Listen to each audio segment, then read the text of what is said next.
यहाँ वो लीड कर रहे थे, वहाँ कार्यकर्ता के तौर पे उनको काम करना पड़ेगा। जो है हम देख रहे हैं उनकी बॉडी लैंग्वेज, उनका उनका रंग-ढंग जो है बड़ा देख के तरस आता है।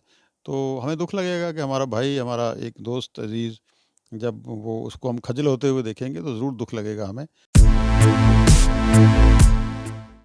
जम्मू कश्मीर की सियासत में बड़ा घमासान, बड़ा बदलाव। किसी ने सोचा भी नहीं था कि जम्मू कश्मीर नेशनल कॉन्फ्रेंस के प्रोविंशियल प्रधान पार्टी छोड़कर भारतीय जनता पार्टी का दामन थामेंगे। क्या देवेंद्र सिंह राणा के जाने से पार्टी में क्राइसिस है? और इस क्राइसिस से उभरने के लिए पार्टी के पास फॉर्मूला क्या है? इसी पर बात करने के लिए मेरे साथ हैं नेशनल कॉन्फ्रेंस के वरिष्ठ नेता, सिर्फ नेता ही नहीं बल्कि राजौरी पुंछ की एक मजबूत आवाज, जावेद राणा। राणा साहब, बहुत बहुत शुक्रिया वक्त देने के लिए। पहले तो मुझे ये बताइए कि क्या आपके प्रोविंशियल प्रधान के जाने से क्राइसिस की सिचुएशन नेशनल कॉन्फ्रेंस में जम्मू संभाग में आई है या ऐसा कुछ नहीं? उनके जाने से तो क्राइसिस मुझे दिखते नहीं है, लेकिन उनके रहने से क्राइसिस थे, जो आप सुन रहे हैं आज सोशल मीडिया में, हम भी सुन रहे हैं। कुछ लोग जो हैं वो मदबी ज़बान में कह रहे हैं कि एक दीवार गिरी है नेशनल कॉन्फ्रेंस के वर्कर के और लीडरशिप के दरमियान, जो दीवार थी वो गिरी है। बजाते खुद मैंने तो पहले भी मैं कह चुका हूँ कि देवेंद्र सिंह राणा एक इंडिविजुअल हैसियत से नेशनल कॉन्फ्रेंस से गए हैं, और नेशनल कॉन्फ्रेंस की क़यादत जो उन्होंने की है वो पूरी तंजीम की क़यादत की है। पूरी तंजीम ने उनको ज़िम्मेदारी दी थी, लेकिन तंजीम को छोड़ के जाना उनका जो है वो एक इनफरादी हैसियत से वो गए हैं। नेशनल कॉन्फ्रेंस उनके जाने से कभी भी इंशाल्लाह क्राइसिस में नहीं होगी। देवेंद्र सिंह राणा गए, पार्टी छोड़ी, उन्होंने छोड़ते वक्त भी कोई नाराज़गी का इजहार नहीं किया, न ये कहा कि पार्टी की लीडरशिप से मैं नाराज़ हूँ, और ना ही पार्टी की लीडरशिप ने अभी तक ये कहा कि वो देवेंद्र सिंह राणा से नाराज़ थे। उमर अब्दुल्ला के बयान पर बाद में आऊँगा, लेकिन फिलहाल ये समझना चाहूँगा कि क्या मजबूरियाँ रही होंगी ऐसी, क्योंकि नाराज़गी का कोई ऐसा इजहार उन्होंने किया नहीं। नहीं, वो किसी का शेर है कि कुछ तो मजबूरियाँ रही होंगी, वरना हर कोई बेवफा नहीं होता। ये तो वो बेहतर बता सकते हैं। हमें ज़ाहिरन कोई मजबूरी लगती नहीं थी, क्योंकि नेशनल कॉन्फ्रेंस ने उनको क़यादत दी, सियासत दी, प्यार दिया, मोहब्बत दी, और एक सरबराही दी, और पूरे जम्मू सूबा की सरबराही जो है दी। और सबसे बड़ी बात ये है कि जितना देवेंद्र सिंह राणा साहब ने एंजॉय किया है पावर को as a National Conference provincial president, इतना रिकॉर्ड में है कि कभी भी कोई भी प्रेसिडेंट जो है इतना पावरफुल और इतना फ्री हैंडली जो उन्होंने इसको टैकल किया है तंजीम के अमूर को, इतना किसी को जो है वो एम्पावर आज तक पार्टी ने नहीं किया। कल उमर अब्दुल्ला ने द वायर के साथ बातचीत की। उस बातचीत में उमर अब्दुल्ला ने ये कहा कि मैंने 22 साल एक रिश्ते में इन्वेस्ट किया, और 22 साल के बाद मुझे ये पता चला कि मेरे जो रुफ़क़ा थे पार्टी के अंदर, वो जो कह रहे थे वो सही कह रहे थे। क्या कह रहे थे रुफ़क़ा, जो 22 साल के बाद उमर अब्दुल्ला को पता चला कि सही था जो पार्टी के लोग कह रहे थे? देखिए, इसमें शक नहीं कि पार्टी में लॉबिज़म होता है, ग्रुपिज़म होता है, और कुछ लोगों की देवेंद्र राणा साहब से शिकायत थी, और वो तंजीम को, पार्टी हाई कमांड को हमेशा इससे बावर करवाते रहे हैं, और हमारे नोटिस में था। मुझे भी मालूम है कि जब वो पॉलिटिकल एडवाइज़र थे या प्रोविंशियल प्रेसिडेंट थे, या जब भी कोई इशू आया जम्मू का और कश्मीर का, या मजमूई तौर पे जम्मू कश्मीर का, तो उसमें कश्मीर से और जम्मू से कभी-कभी आवाज़ उठती थी देवेंद्र राणा साहब के ख़िलाफ़। लेकिन कुल मिला के तंज़ीमी अमूर में और तंज़ीमी लेवल पे, तंज़ीमी सतह पे ये चीज़ें सब चलती रहती हैं, और फिर आज आके हम जो हैं वो फिर एक प्लेटफ़ार्म पर इकट्ठे हो जाते थे।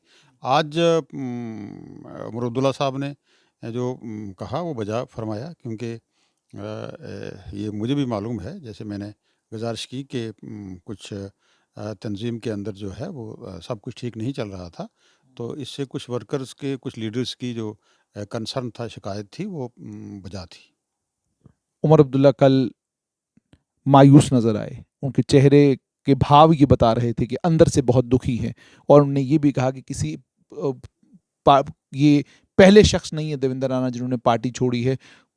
आज उन्होंने छोड़ी है, कल कोई और छोड़ सकता है, आना जाना पार्टियों में लगा रहता है, लेकिन ये ज़ाती तौर पर मेरे लिए एक नुकसान है। आप इसको कैसे देखते हैं? मैंने पहले ही कह दिया आपको कि राणा साहब के जाने से तंजीम में क्राइसिस नहीं है।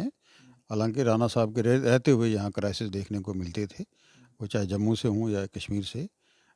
उमर अब्दुल्ला साहब ज़ाती तौर पे परेशान थे, ज़ाती तौर पे एज ए पर्सन मैं भी परेशान हूँ। राणा साहब के साथ हमारे बड़े ताल्लुकात थे और काफ़ी देर से हमारे ताल्लुकात थे, जब वो सियासत में नहीं थे। जब हमने उनको 2003-2004 में सियासत में लाया, तंजीम में शामिल करवाया, एमएलसी बनवाया और उसके बाद प्रोविंशियल प्रेसिडेंट बनवाया, इस सब में मेरी शमूलियत रही है। और देवेंद्र राणा साहब ने भी as a provincial president, as a colleague हमें प्यार दिया, मोहब्बत दी और हम सब मिलके हमने तंजीम का काम किया है। हम पॉलिटिकल अफेयर कमेटी में भी साथ थे, वर्किंग कमेटी में भी साथ थे, कोर ग्रुप में भी हमने साथ काम किया है। कोई ऐसी शिकायत हमें तो इंडिविजुअल तौर पे उनके साथ नहीं थी। उनके जाने से एक धचका हमें लगा है, वो ज़ाती तौर पे लगा है।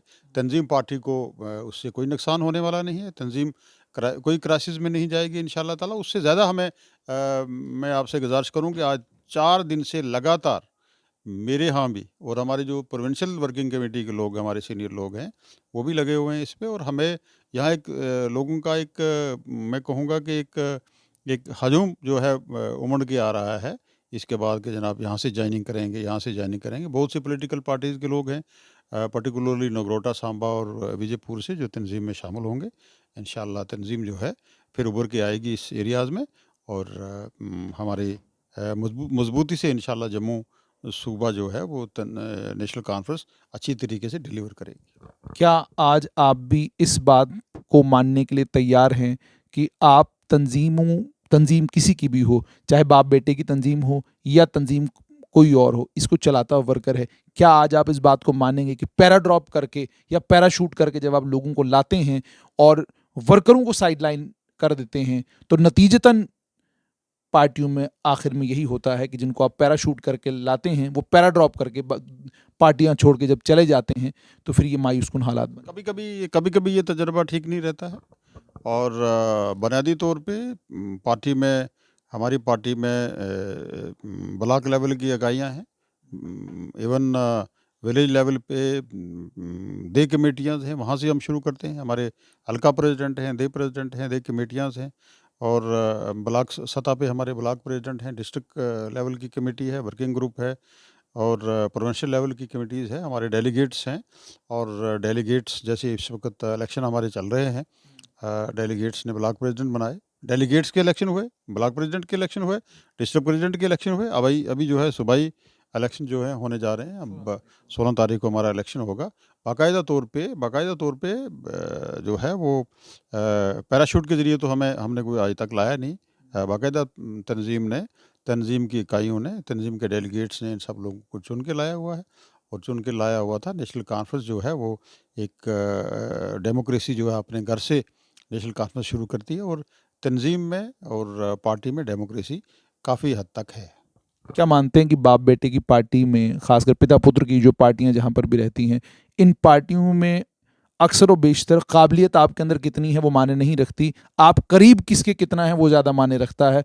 और क्या इस बात को आप मानते हैं या इस बात को सिरे से नकार? देखिए, मैं तो ज़ाती तौर पे नहीं मानता हूँ, क्योंकि यहाँ हम मशकूर हैं जनाब डॉक्टर फ़ारूक अब्दुल्ला साहब के कि वो तंजीम को हेड कर रहे हैं। हम उससे भी ज़्यादा ममनून और मशकूर हैं उमर अब्दुल्ला साहब को कि उमर अब्दुल्ला साहब ने भी तंजीम के लिए टाइम दिया है। वो सदर भी रहे, चीफ मिनिस्टर भी रहे, इस वक्त वाइस प्रेसिडेंट हैं। वो तंजीम को पूरा टाइम दे रहे हैं। डॉक्टर साहब की तबीयत अलील होने के बावजूद भी वो पूरा टाइम दे रहे हैं। हम बहुत ही मशकूर हैं कि दोनों एक ही घर से, डॉक्टर साहब भी और उमर साहब भी, चाहे उनका रिलेशन करीब का रिलेशन है, बाप बेटे का रिलेशन है, लेकिन ये दोनों जो हैं तंजीम के लिए अपना आप सर्व किया है, ये बड़ी बात है। तंजीम को इस बात का फ़ख्र है। जहाँ तक क्रेडिट की बात है, काम के क्रेडिट की बात है, तंजीम ने किसी की मेहनत, किसी के काम को कभी इग्नोर नहीं किया है। मैं आपकी इस चैनल के ज़रिए ये भी कहूँगा कि जब मैं 2008 के इलेक्शन में मैंने लूज़ किया और डॉक्टर साहब मेरे उस जलसे में थे, जो इलेक्शन के टाइम में मेरा वो जलसा था बहुत बड़ा, तो उस बुनियाद पे मुझे उन्होंने एमएलसी ले लिया कि मैंने जावेद राना का काम देखा है, मैंने जावेद राना की मेहनत देखी है। तो मेहनत किसी की रायगां तो अल्लाह तबारक ताला प्रोविंशियल प्रधान आपको नहीं बनाया? नहीं, प्रोविंशियल प्रेसिडेंट बनने के ख्वाहिशमंद भी नहीं थे हम। अब तंजीम के फैसले हैं तो वो कोई भी बनेगा अगर प्रोविंशियल प्रेसिडेंट, तो वो हाई कमांड और तंजीम का जो फैसला होगा, जो हम मैंने कभी ख्वाहिश भी नहीं की इलेक्शन लड़ने की, अपना वो कि मैं प्रोविंशियल प्रेसिडेंट बनूं, क्योंकि तंजीम ने बाकी जिम्मेदारियां मुझे दी हैं, उस पर मैं काम कर रहा हूं। तो तंजीम जहां खड़ा करेगी वहां खड़ा करने के लिए हम तैयार हैं। हमारी बात तरनजीत सिंह टोनी से हुई, आपके पुराने साथी हैं नेशनल कॉन्फ्रेंस के। उनसे जब बात की तो उन्होंने बरमला एक बात का इजहार किया। उन्होंने कहा कि उमर अब्दुल्ला और मेरे बीच में दूरी का कारण उन्होंने साफ तौर पर जो है आपके पूर्व प्रोविंशियल प्रधान को बताया। इसी तरीके से और कई लोगों के नाम उन्होंने लिए। उन्होंने कहा कि वो लोग, उन लोगों ने अगर पार्टी छोड़ी तो पार्टी छोड़ने का कारण जो है देवेंद्र सिंह राणा बने। आपसे ये जानना चाहूँगा, क्या पार्टी अब इन लोगों को वापस पार्टी में लाने की कोशिश करेगी? क्या इनसे दोबारा बातचीत करेगी? क्या इनके मलाल को, इनकी परेशानी को समझने की कोशिश करेगी, या आपको लगता है कि अब इनकी कोई ज़रूरत नहीं है पार्टी? नहीं, पार्टी को हर आदमी की ज़रूरत है। पार्टी को नौजवानों की ज़रूरत है, बुज़ुर्गों की। मेरी माँ है, मेरी बहनें, सबकी तंजीम है ये। ये अवामी तंजीम है। शेर कश्मीर का ये इरशाद था कि अवामी सरदारी अवाम का हक है। हमने हमेशा सरदारी जो है नेशनल कॉन्फ्रेंस ने अवाम को दी है। हमें हर आदमी की ज़रूरत है और हम ये कह भी रहे हैं, हमारा काडर भी ये कह रहा है कि नेशनल कॉन्फ्रेंस में ज्वाइन करें। कुछ लोग हमसे, हमारे लोग थे, रूठ के घरों में बैठ गए। कुछ लोग हमें छोड़ के चले गए किसी वजह से भी। अब हम उनको रिक्वेस्ट कर रहे हैं, वो वापस आ रहे हैं। कुछ लोग अप्रोच भी कर रहे हैं। बाद लोगों से टोनी आपके कैसे साथी थे? बाद लोगों से हमने भी अप्रोच किए। टोनी एक मैं कहूँगा कि एक उभरते हुए नौजवान लीडर हैं। अभी नौजवान ही हैं वो, उनको नौजवान ही कहा जाएगा। टोनी साहब में जो स्पिरिट है, जो काम करने का ढंग है और जो जज़्बा है, वो माशाल्लाह बहुत है। टोनी साहब से मैंने मीटिंग की थी। यहाँ टोनी साहब तशरीफ़ लाए थे, मैंने उनको रिक्वेस्ट की थी, वो यहाँ आए। उसके बाद शायद आपसे बात हुई है टोनी साहब की। तो हमने ये रिक्वेस्ट की कि जो गिले शिकवे हैं वो हम दूर करेंगे। आपके गिले शिकवे सर माथे पे, आप लीडरशिप से बात भी करेंगे आपकी। और ख़ुद टोनी साहब को रिक्वेस्ट की कि जब डॉक्टर साहब आ जाते हैं यहाँ जम्मू में, या उमर साहब आ जाते हैं, उनके साथ वो मुलाकात करेंगे। और बाकी हमारे साथी जम्मू के लोग, जम्मू शहर में बड़े बड़े हमारे लोग, बहुत से रिटायर्ड ब्यूरोक्रेट्स, बोर्ड से पॉलिटिशियंस, डिफरेंट पॉलिटिकल पार्टीज़ के लोग, काफ़ी लोग अप्रोच भी कर रहे हैं। और हम इंशाअल्लाह ताला इस पे आपको दिखाएंगे आने आने वाले दिनों में कि इंशाअल्लाह ताला तंजीम जो है दोबारा उभर के आएगी। और जो जो एक लोगों में जो एक कंसेप्ट बनता गया है, इसको इंशाअल्लाह हम क्लियर करेंगे। आखिर में आपसे जानना चाहूँगा, आप देवेंद्र सिंह राणा की तबीयत से भी वाकिफ़ हैं, उनके कॉन्डक्ट से भी वाकिफ़ हैं और उनके मिजाज से भी वाकिफ़ हैं। जानना चाहूँगा कि आपको लगता है कि भारतीय जनता पार्टी में उस तरीके से वो काम कर पाएंगे जिस तरीके से वो नेशनल कॉन्फ्रेंस में कर रहे थे, और क्या उनकी तबीयत मेल खाएगी वहाँ पर? मुझे लगता नहीं, मुझे लगता नहीं, क्योंकि यहाँ वो एक सूबा की सरबराही कर रहे थे, जहाँ उन्होंने ये कहा कि जम्मू के साथ ज़्यादती है। वो ज़्यादती दूर करने के लिए नेशनल कॉन्फ्रेंस ने उनको इसकी सरबराही दी थी। शायद वो कैसी ज़्यादती हुई उनके साथ, क्या हुआ, वो तो वक्त बताएगा। लेकिन यहाँ वो लीड कर रहे थे, वहाँ कार्यकर्ता के तौर पे उनको काम करना पड़ेगा। और जहाँ कोई लीड करता है या कार्यकर्ता बनता है, उसमें आप अंतर, उसमें आप जानते हैं कितना फ़र्क रहता है। और जो भी दिग्गज नेता जो हैं पार्टी छोड़ के आज तक गए हैं, या जम्मू में भी कुछ हमारे सीनियर लोग कांग्रेस से या दूसरी पार्टियों से गए हैं, उनका भी हशर जो है हम देख रहे हैं। उनकी बॉडी लैंग्वेज, उनका उनका रंग ढंग जो है, बड़ा देख के तरस आता है। तो हमें दुख लगेगा कि हमारा भाई, हमारा एक दोस्त अजीज़, जब वो उसको हम खजल होते हुए देखेंगे तो ज़रूर दुख लगेगा हमें। और मैंने ये पहले भी कहा था कि शायद जहाँ तक आपने वर्क एंड कंडक्ट की बात की, देवेंद्र राणा साहब का वर्क एंड कंडक्ट को हम 100 में से 100 नंबर देते हैं। जब वो नेशनल कॉन्फ्रेंस में रहे, उन्होंने मेहनत से यहाँ काम किया है, सब साथियों को लेके चले हैं। कुछ लोगों को शिकायत रही होगी, उनकी भी शिकायत जेन्युइन है, लेकिन उन्होंने बेहतर काम किया है। वो तंजीम छोड़ के चले गए, क्या वजूहत रहीं, किन वजूहत पे वो तंजीम से गए, लेकिन आगे उनका फ्यूचर मुझे कुछ दिखाई देता नहीं है। कुछ चीज़ें जो उनके एजेंडे में हैं, जैसे वो जम्मू डिक्लेरेशन की बात करते हैं, जैसे डुग्गर देश की बात करते हैं, तो इन चीज़ों से हमें उनकी इस बात से हम इख्तलाफात रखते हैं हम, क्योंकि डुग्गर देश सिर्फ जम्मू कठुआ और सांबा तक ही ये स्टेट नहीं है, बल्कि जम्मू कश्मीर, यूनाइटेड जम्मू कश्मीर की हम बात करते हैं, ये बहुत बड़ी स्टेट थी। गिलगित बल्तिस्तान और पाकिस्तान ऑक्युपाइड कश्मीर का एरिया, आज इसके टुकड़े कर दिए हुए हैं, लेकिन फिर भी नेशनल कॉन्फ्रेंस ये चाहती है कि यूनाइटेड जम्मू कश्मीर और हमारा जो स्पेशल स्टेटस था उसको वापस किया जाए। देश की बड़ी अदालत में हमारी हमारी जो केस चल रहा है उसको हम देख के चलेंगे, और उम्मीद से कि इंशाअल्लाह ताला देश की बड़ी अदालत जो है हमारे साथ इंसाफ करेगी। और जितने भी तजर्बे इस वक्त तक दिल्ली ने किए हैं वो फेलियर रहा है उनका। 370 तोड़ना फेलियर है, रियासत का स्टेटस तोड़ना उनका फेलियर रहा, और ये भी उनका फेलियर रहेगा कि जो देवेंद्र राणा साहब को उन्होंने इसमें अपनी पार्टी में बीजेपी में शामिल करवाया है। और इससे ये जाहिर होता है कि जम्मू की बीजेपी की लीडरशिप, चाहे वो पार्लियामेंट में जम्मू कश्मीर को रिप्रेजेंट करती हो या पीएमओ में रिप्रेजेंट करती हो, उनका फेलियर है। इसलिए हमारे आदमी को, जिसकी स्कूलिंग नेशनल कॉन्फ्रेंस में हुई थी, जिसकी तरबियत नेशनल कॉन्फ्रेंस में के हेडक्वार्टर्स पे हुई थी, उस आदमी को लेके गए हैं ताकि हम इसके ज़रिए जम्मू को बेहतर कर सकें। हमारी दुआ है कि जम्मू कश्मीर को यूनाइटेड रखने में या यूनाइटेड स्टेटस लेने में देवेंद्र राणा साहब का अहम करदार वहाँ निभाएं बीजेपी में, लेकिन मुझे लगता नहीं। बहुत बहुत शुक्रिया। तो ये थे नेशनल कॉन्फ्रेंस के नेता जावेद राणा। साफ तौर पर उन्होंने ये कहा कि जहां तक बात देवेंद्र सिंह राणा की है, उन्होंने हमारे साथ बहुत अच्छे तरीके से काम किया, मगर बीजेपी में जाकर वो सब कुछ कर पाए जो वो नेशनल कॉन्फ्रेंस में कर रहे थे, मुझे ऐसा लगता नहीं।